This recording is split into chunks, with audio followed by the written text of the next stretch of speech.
very warm welcome to all our viewers and welcome to a new edition of Africa Today, our program that brings you all the latest news and events happening all around the African continent. My name is Angie Mayer, and as usual we will begin with a look at some of the news making the headlines, where Cairo is holding continued consultations with international organizations and other countries over the holding of the COP27 UN Climate Conference in Egypt, with the aim of ensuring its success in reaching results to bolster climate action worldwide. Egypt, which will host the 2022 UN Climate Change Conference in Sharm el-Sheikh in November, has been in talks with a host of international partners to ensure the success of the event. We have more details in the story. During a video conference call, Shukri and Hayashi discussed bilateral relations between the two sides, as well as the latest regional and international developments. Foreign Ministry spokesman Ahmad Hafiz said on Sunday they also discussed cooperation in the fields of culture, investment and trade. Both sides also addressed various cooperation mechanisms that could benefit Arab and African countries.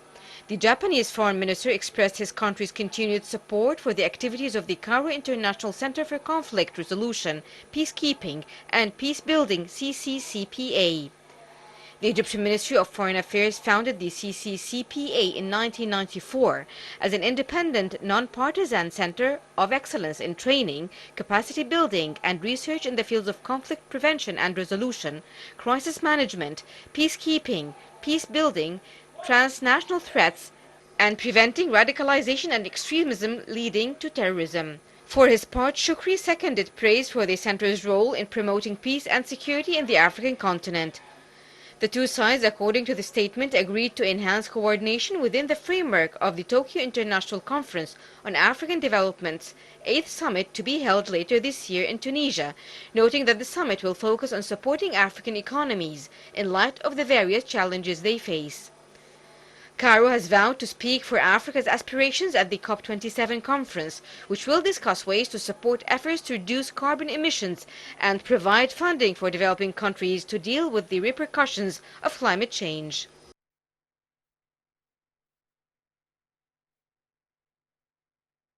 We're now delighted to be joined over the telephone by Dr. Sayed Nasser, the climate change consultant. It's a very good afternoon to you, Doctor. Good afternoon. Thank you very much, sir, for joining us. Let me start by asking you, Doctor, how important is it to hold these meetings so early for the backing of African files during the COP27 summit or conference that is to be held in Egypt in November later on this year? I think the COP27 that will be held in Sharm el-Sheikh this year is very, very important in order to build up on the results that have been achieved in Glasgow in UK last year, and there is a need, there is an essential need to build up on these results, because until now the outcome of that meeting in UK is not fulfilled, is not achieved, and there is importance to build up on this regarding the finance and the technology transfer. Yes, yes indeed. Doctor, what are the main goals that you expect to feature high on the agenda of this round of the COP27 to be held in Egypt? I think the aim of that COP is if we reach to achieve this goal, is to change, to make reinforced commitment from the developed countries towards the developing countries, particularly in Africa, regarding the finance and technology transfer to achieve this goal. The developed countries should be committed to their pledges and to the outcomes of the UK summit. Yes, right. Doctor, why do you see the African continent suffering the brunt of climate change and its repercussions, despite it as a continent contributes least to the problem of climate change? This is due to many things. First of all, the geographical situation, the geographical position of the African countries, because as we see, most of it are desert, and the water resources are scarcity. In addition to they were colonized, and since they were colonized, they couldn't benefit from their natural resources, and there was no development, either industrial development and even human development. Right. Doctor, what measures do you see are needed to secure a better climate for the African continent, and what promises are needed by the more developed nations in order, or pledges really, in order to allow Africa to have a better climate situation? The developed nations, developed countries, as I mentioned, should provide more assurance to change their commitment to be real on the ground. I mean, the African countries, the African continent needs more assistance towards sustainable development regarding they can use their own resources, natural resources, and they can utilize the solar energy and the renewable energy in general. They also need to develop their industrial situation to be industrialized countries. In addition to that, they need the adaptation to climate change, because the African countries already suffer from the impact of climate change, in spite of the fact that the contribution to the worldwide emissions is very little, very small. I mean, yes, about 4%, 4.5%. Regarding or comparing to United States or the China, which is more than 25%. Yes, indeed. Dr. Said, you mentioned a very important issue of renewable sources of energy and how countries need to cut down on the emission of gases, etc.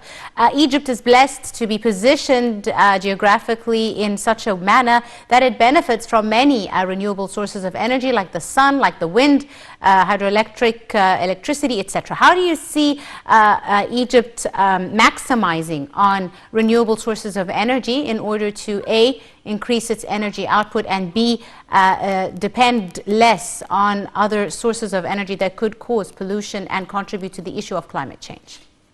Egypt, in the last summit and the summit before, launched two initiatives.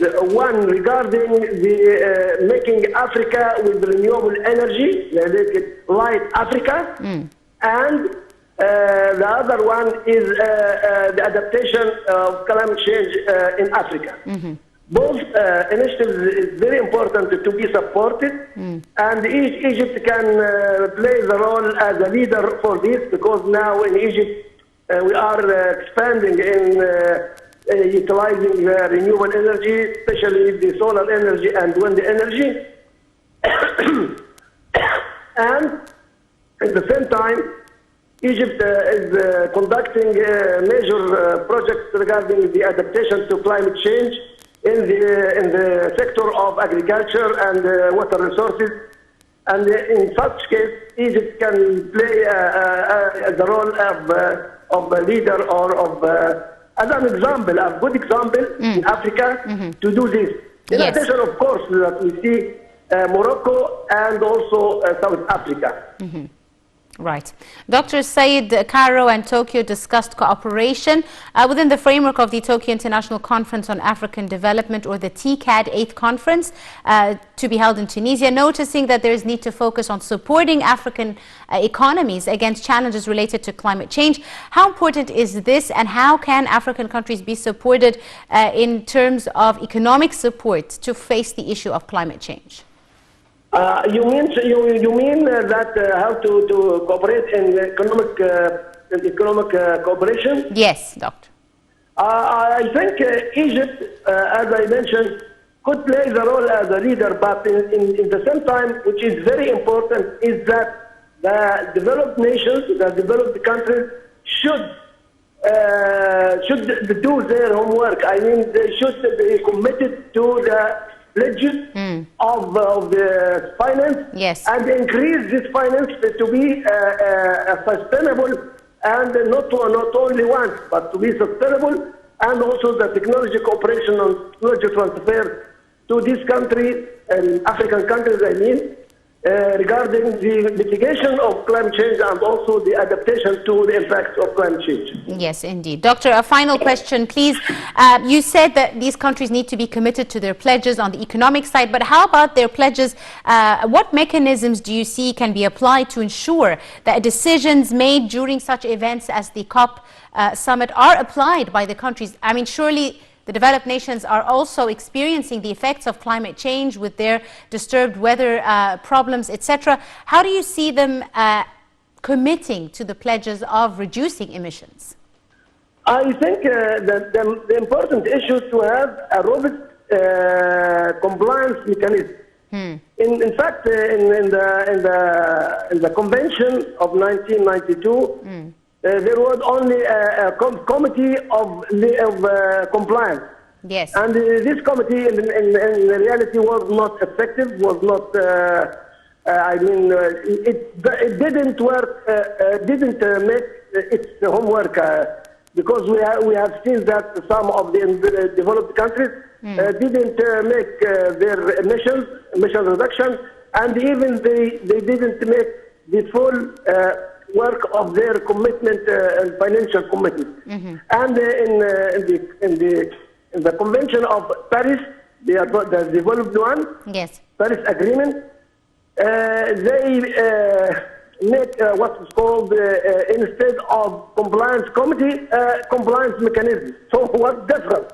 The importance is to make this compliance mechanism very robust, legally binding, and each country that does not make its commitment should be in any way not punished, but I mean there should be some sanctions towards the countries that didn't do their work, their pledge and their duty. Of course, after analysis, yes, the reasons why they didn't do that.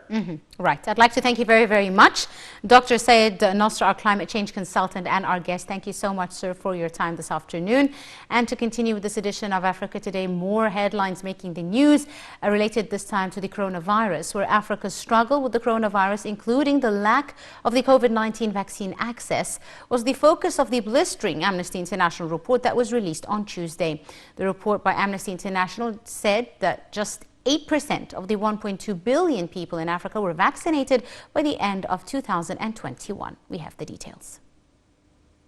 An Amnesty International statement said multiple waves of the coronavirus pandemic have a devastating impact on Africans. The statement accompanied the release of the Amnesty International Report 2021-2022, the State of the World's Human Rights Report. Diprosa Mushina, Amnesty International's director for East and Southern Africa, said COVID should have been a decisive wake-up call to deal with inequality and poverty.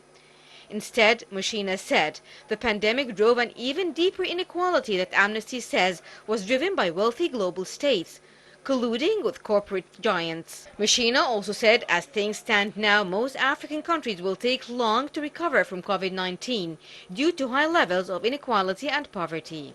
Amnesty said African governments had to deal with shipping, logistics, and vaccine availability challenges that made it hard to build community trust and promote COVID-19 vaccination. It said in countries like DRC, Malawi, and South Sudan, vaccine deliveries arrived with short expiry dates, forcing authorities to destroy supplies or return the bulk for reallocation to other countries. Meanwhile, wealthy nations stockpiled more doses than needed. And finally, for some sports news, the Egyptian national team coach Carlos Queiroz said the players can create magic against Senegal. Senegal are hosting Egypt in Dakar in the decisive second leg of the 2022 African World Cup qualifiers. We have the details. Egypt coach Carlos Queiroz has affirmed the readiness of his players for the game against Senegal in the second leg of the 2022 Africa World Cup qualifiers on Tuesday, saying, quote, "We have talented players who can create magic," end quote. Queiroz told the pre-match news conference on Monday, quote, "We respect Senegal as they have brilliant players with a great coach, but they won't dominate the ball position for 100% of the time. We know them very well," end quote. The Teranga Lions dominated possession in Cairo, but the Pharaohs were able to claim a 1-0 home victory on Friday. Egypt needs only a draw on Tuesday in the return leg, which will be held at Stade Olympique de Diamniadio in Dakar, to book the flight to the World Cup in Qatar. The Teranga Lions dominated possession in Cairo, but the Pharaohs were able to claim a 1-0 home victory on Friday. Egypt needs only a draw on Tuesday in the return leg, which will be held in Dakar, to book the flight to the World Cup in Qatar. The Portuguese tactician said all players are ready for the game against Senegal, as they have no injuries. He said he is confident that they will produce a special performance against Senegal, as they have talented players who have humility and discipline. The Pharaohs and Lions of Teranga are both bidding to secure a place in the 2021 FIFA World Cup that will take place in Qatar from the 21st of November to the 18th of December, as both teams eye a second successive World Cup appearance. Senegal reached the FIFA World Cup twice in 2002 and 2018, while Egypt made it to the prestigious tournament 3 times in 1934, 1990 and 2018.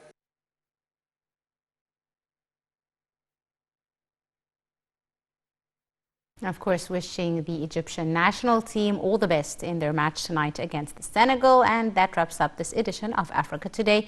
You were in the company of myself, Angie Meher. Thank you for watching.